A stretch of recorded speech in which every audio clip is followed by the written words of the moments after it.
afternoon, everyone. Good afternoon. Thank you for coming. Thank you for being here today. We'll be providing an additional update as we have moved now into the investigation phase of this tragic incident. I'll be making some prepared remarks and will not be taking questions. My name is Chief Sean Barnes, Shonbarnes, and I'm the Chief of Police for the Madison Police Department. The past 24 hours have been a flurry of emotion, sadness, anger, disappointment, grief for the Madison community. We were brought together by a tragedy. And today, 3 families woke up this morning to the world without a loved one. That can never be outdone. In the midst of this tragedy, our community has come together in an incredible demonstration of support from Madison and indeed the state of Wisconsin and our nation. I cannot express enough gratitude to the many emergency response agencies who provided direct support to the Madison Police Department. We could not be standing here today without the men and women of law enforcement, specifically the Madison Fire Department, surrounding EMS agencies, Dane County Sheriff's Office, Monona PD, Oregon PD, the University of Wisconsin Police Department, the ATF, the FBI, Fitchburg Police Department, and Cottage Grove. A special thank you from me to all of these agencies. Thank you so much. These agencies and many others responded to the scene and or took calls for service within the city of Madison to allow us to focus on this tragic incident. Student reunification with their loved ones could not have happened as swiftly as it did without the assistance of SSM Health Dean Medical Clinic, as well as the Quick Trip. Additionally, many people worked well into the night and supported local restaurants, community who came together and provided food and other logistical support for our team. Yesterday, we came together as one team, as one Madison, as one country, and we should feel incredibly proud about our response. I'll be providing some updates at this time, but before I do that, I'd like to provide an important clarification. Yesterday, after looking at the computer-aided dispatch system, it seems as if a call came from a second grader. It actually read the call came from a second grade teacher. That was a mistake. That's my responsibility, and I apologize, and I clarify that today. It did not come from a second grader. It read second grade teacher. I will also be providing several investigative updates from the 8 p.m. briefing from last night. The Madison Police Department is committed to transparency.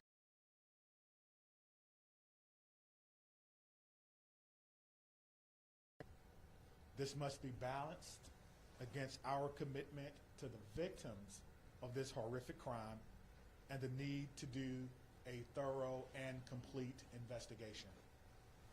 As a result, I recognize many of you may have questions that I cannot answer at this time. I ask for you to keep the victims in your mind and respect their right to a thorough investigation. I also will not be taking questions at the conclusion of this press conference, but your pre-submitted questions serve as the basis for updates that we're providing for you this afternoon. If your question is not answered, it is due to an ongoing investigation. Okay. We know a document has been widely shared on social media. At this time, we cannot verify its authenticity. We have detectives working today to determine where this document originated and who actually shared it online. At this time, we cannot verify the document. We ask that you not share the document or spread any information that may be false. Our department will provide an update on this document when we can. There are always signs of a school shooting before it occurs. Some of you have reached out about Ruppnow's social media activity prior to yesterday's shooting. We're looking into her online activity. We're asking anyone who knew her or who may have insights into her feelings leading up to yesterday to please contact the Madison Area Crime Stoppers. Again, anyone who may have knew what she was feeling or going through at that time, please direct those inquiries to Madison Area Crime Stoppers. That number is 608-266-6014 or at P3 Tips. We will not be releasing specifics about these social media accounts at this time. Identifying a motive is our top priority, but at this time it appears that the motive was a combination of factors.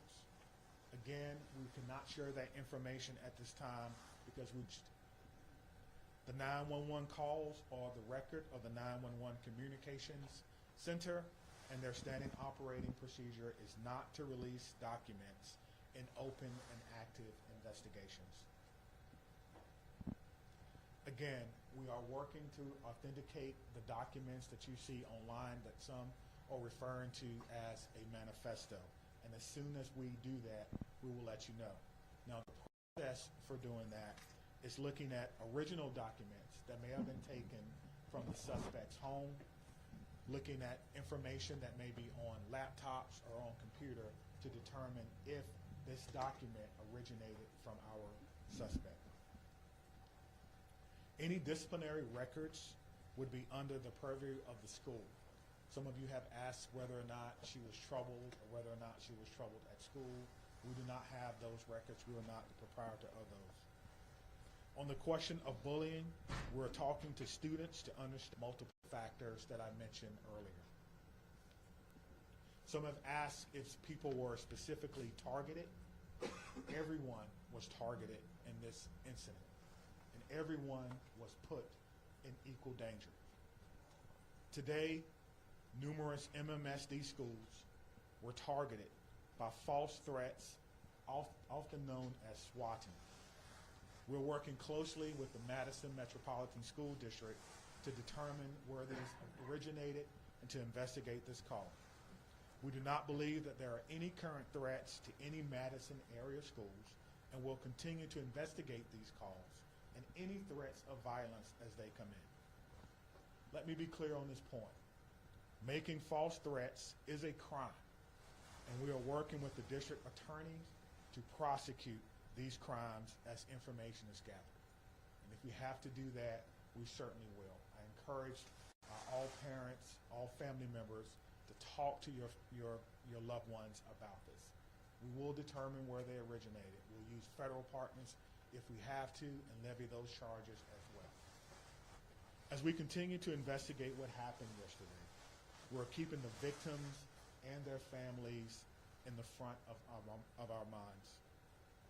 We want to thank the countless people and organizations who've reached out to support them, as well as the Dane County Victim Witness Unit and the Dane County Emergency Management, who provided direct support to the families.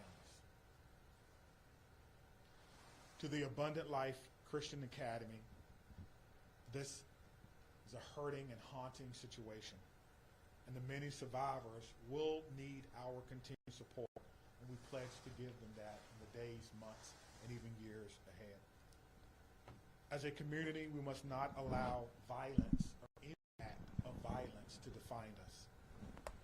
We refuse to allow hate or destruction to win in this city, but rather we will honor our survivors, our victims, through love, support, and the Madison way. Please continue to take care of yourself and take care of each other.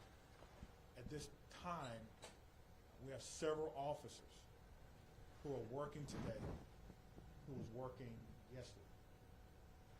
They were given the opportunity to stay home on weekends. commonly referred to as an administrative day. They were offered peer support, emergency assistance program through our city. Those officers chose to come to work today, serve their community.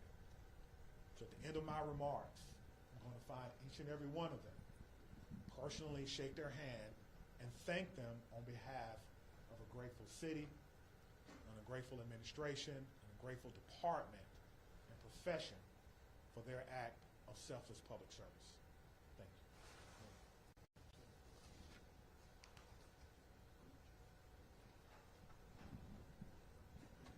I want to start where the chief ended, which is just asking everyone in this room and within the sound of my voice to take a minute. It's been an incredibly difficult 24 plus hours at this point in time. We're all human, including each and every one of you in the media who is covering this really tragic event. Please remember that you're human and take care of yourselves. We all need to do that. Drink water. Take a moment. Access whatever mental health resources you need. Because that's our job now, is to take care of ourselves so we can take care of each other and our community. Yesterday, the Madison community experienced a terrible and traumatic event. If there's any positive in it, it's that the educators at Abundant Life, our local law enforcement and first responders, and our community partners were prepared to respond. They acted without hesitation to protect our children, and I'm grateful and humbled by their actions. It's a day that I never would come to our city, but like so many other communities, here we are. We will never be the same, but we will get through this together. I want to ask again that everyone, please respect the privacy of the victims, their families, the Abundant Life community. Right now, our full focus is on caring for those impacted. First and foremost, the victims and their families, the Abundant Life students and educators, our first responders, the students and educators across the city who woke up this morning and went in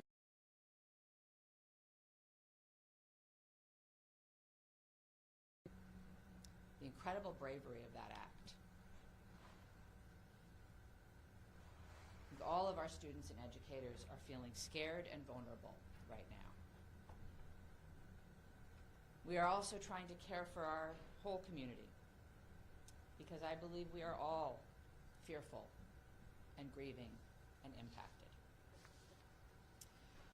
Madison is working closely with Dane County, with community partners, with state and federal government resources to provide support and counseling to all those affected. I want to direct folks to a new city resource website that's available at cityofmadison.com/resources, which includes trauma-informed community resources, updates, community mental health resources, and information about vigils, other public events, and where folks can donate to support the Abundant Life families in our community. I want to highlight two things that are also on that website, and once again, that website is cityofmadison.com/resources. If you wish to support the families, the request is that come in the form of financial support through a site set up by the United Way of Dane County. You can visit United Way Dane County S to 40403. Again, that's help numeral 4 ALCS to 40403. The community is also invited to a vigil tonight by the Vel Phillips statue at the Capitol at 6 p.m. Again, that's at the Capitol building by the Vel Phillips statue at 6 p.m. I would ask that everyone, and particularly the folks in this room, please avoid spreading misinformation, particularly via social media. Please vet what you share, even if your wish to share is well-intentioned. There's so much that we do not know at this point, and we have to allow law enforcement the time and space for a careful and methodological investigation. Let them do their jobs. And above all, please respect the victims, respect the families, respect the school community, particularly on social media. I want to say a huge thank you again to all of our partners and those across the country who have reached out for support and well wishes, including President Biden, who I talked to yesterday, Senator Baldwin, who I talked to yesterday, Congressman Pocan, Governor Evers, who called, and many others at every level of government and all across our community. I want to thank most particularly our first responders and everyone who mobilized yesterday to help, and certainly Madison Police Department and the many law enforcement agencies that were mobilized, the Madison Fire Department, the Sheriff, the State Patrol, the FBI, the ATF. I want to thank our hospitals that cared for the victims and the medical staff there. I want to thank Dane County, in particular Emergency Management and the Victim Services Unit. They have been incredible. I want to thank SSM Health and the Dean Clinic. They, without hesitation, made their facility available to us. They canceled all appointments. They rearranged the They put their staff at our disposal to make sure that the Abundant Life families could be reunited with their students. I couldn't be more grateful to them. I want to thank the United Way, both for setting up the donation site and for mobilizing resources across our community. I want to thank the Red Cross and the Salvation Army, the religious leaders who came to their unification site yesterday from across our community, and all of the community organizations and businesses that donated food and resources to the families and are still now offering support for our community. There are so many people who have offered support, resources, help, and well wishes, and we are grateful to every single one of them. I want to end where I started, which is centering our collective humanity. We all have to take care of ourselves so that we can take care of each other and our community. Whatever your belief or tradition is, I would ask that you find a way today, tomorrow, in the coming weeks, months, and years to be kind, to give grace, and to find ways, big or small, to help make our community a safer place for all of our children. Thank you, and I'll turn the podium to the county executive. Will answer questions. Oh, I'm sorry. I'm sorry, I forget that you're not a local. My name is Satya Rhodes Conway. I'm the mayor of Madison. That's S-A-T-Y-A, last name R-H-O-D-E-S-C-O-N-W-A-Y. Satya Rhodes Conway, mayor of Madison, Wisconsin. Thank you. Good afternoon, everyone. I'm County Executive Melissa Agard, M-E-L-I-S-S-A, A-G-A-R-D. It's unfortunate that we are still having to navigate this absolutely horrific situation in our community. I come before you today as a community leader, as a mom, as a fellow Dane County resident, and like many of you, someone who is continuing to process what unfolded yesterday at Abundant Life Christian School and across our community. My heart aches for the students and families and teachers and the first responders at all levels, from the 911 officers to the folks that are at our coroner's office. Every single one of us has been impacted in an unimaginable reality by this situation. Our kids, my kids, teachers across our community, and in fact across our nation, had to wake up and go to school today, and that was an act of bravery. Parents dropping their children off at after what we witnessed yesterday took an act of bravery and a belief in our community. And that's a bravery we should not have to put on the shoulders of our children and our families and our community. Let me be clear. These everyday actions that we have all experienced over the last 24 plus hours should not require bravery. They should be routine and joyful, especially at the end of a year, wrapping up a semester. Our kids should be laughing and learning and thinking about pajama day as they're heading into the holiday season. But right now, that's not the case. And right now, it's okay to not feel okay. How we move forward. And for some, the weight of this tragedy is overwhelming. I'm sure they're feeling sad and anxious and numb. We've heard that even from our police chief. And for others, they might just be feeling a little bit off, unsettled by the images that our news coverage is delivering to them in the fast-breaking social media world. And it's playing on repeat. I'm grateful for what it is that you all do. But this is impacting people in a different way. And I want you all to know, and people across our community, that their feelings are valid and they are not alone.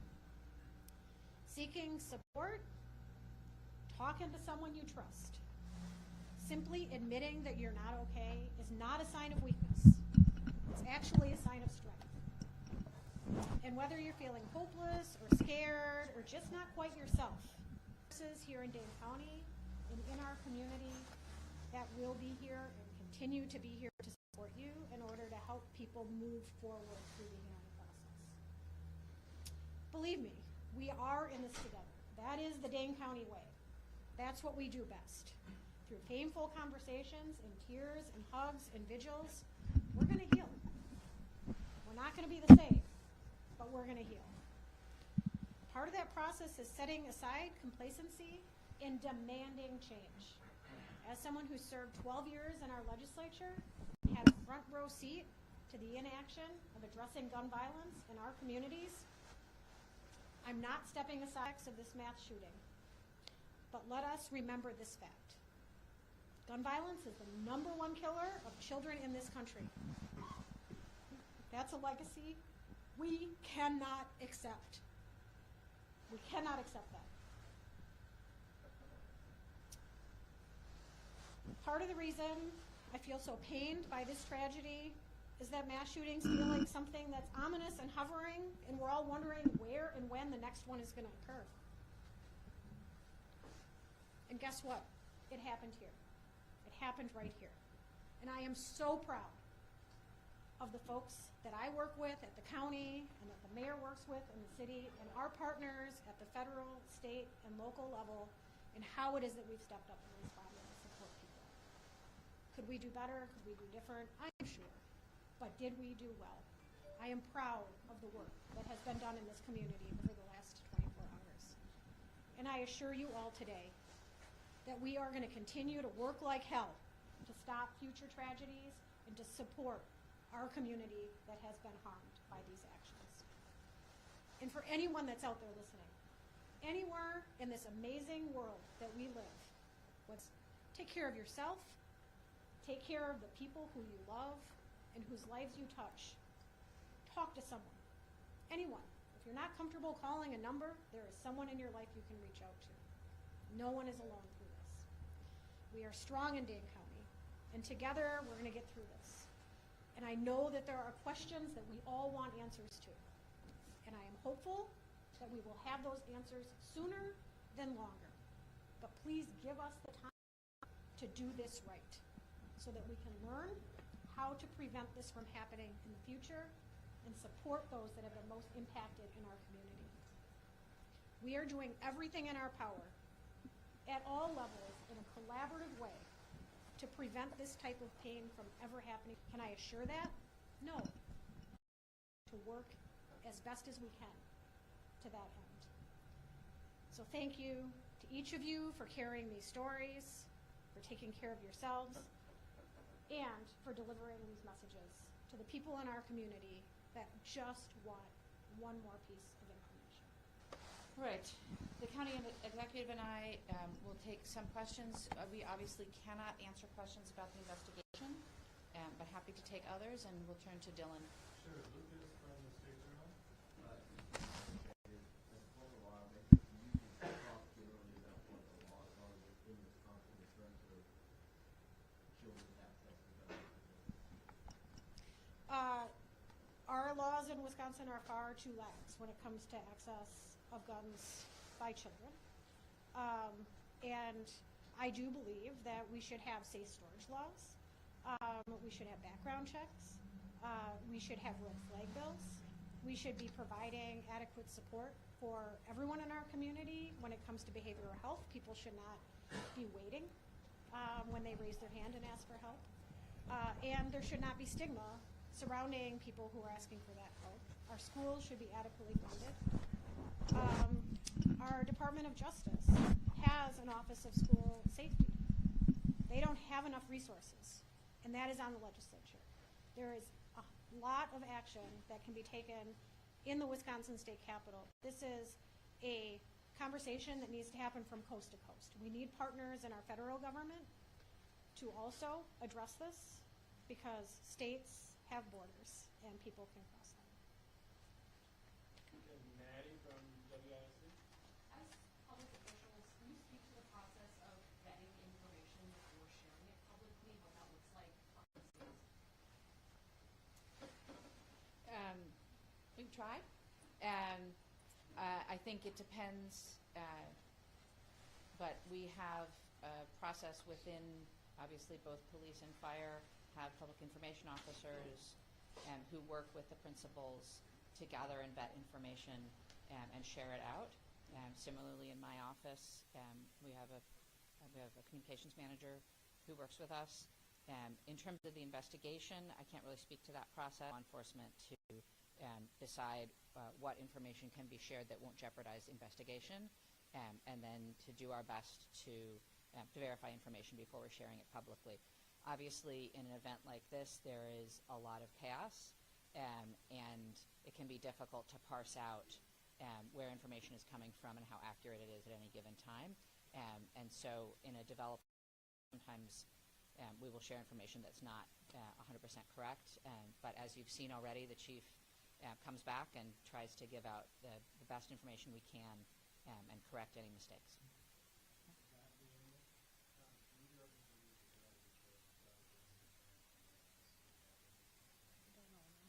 I think it's far too early to comment on that. As the investigation proceeds, I think law enforcement will take it, but we don't know nearly enough yet.